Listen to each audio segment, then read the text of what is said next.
Isang sunog na bangkay ng babae ang natagpuan sa gilid ng kalsada sa bahagi ng Barangay Pawikan, Katayngan, Masbate, alas 11 ng tanghali nitong Sabado, Hunyo 28.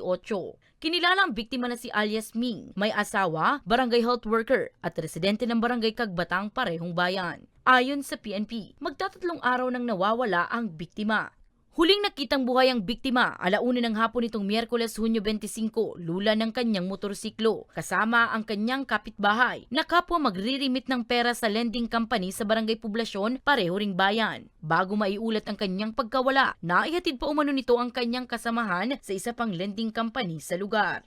According sa asawa, June 25, 2025, alauna, nag-chat pa to sa kanya na nandito siya sa poblasyon para mag-remit ng remittance. Tapos after that, tinatawagan na niya, kinokontak na niya, hindi na nag-reply sa kanya. Pagkatapos yung asawa umuwi pagka 26 galing ng Maynila kasi nag-aalala na hindi na nagre-reply, wala nang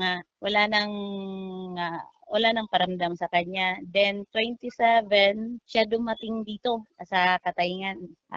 Nagpunta siya dito sa station para ipa-record ang nangyari na hindi pa bumabalik ang asawa niya. Nakuha sa lugar ang isang bag na may laman na 1,000 pesos at iba pa nitong personal na kagamitan. Ayon sa PNP, bukod sa panunog, nakitaan rin ang biktima ng isang saksak sa dibdib.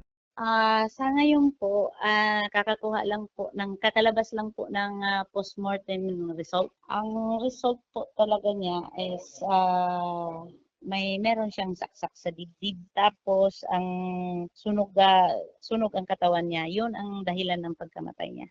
Sa ngayon, nagpapatuloy pa rin ang investigasyon ng PNP sa kung ano ang motibo at sino ang nasa likod ng pagpaslang sa biktima. Para sa mga balitang Tatak Bicol, Danica Garcia.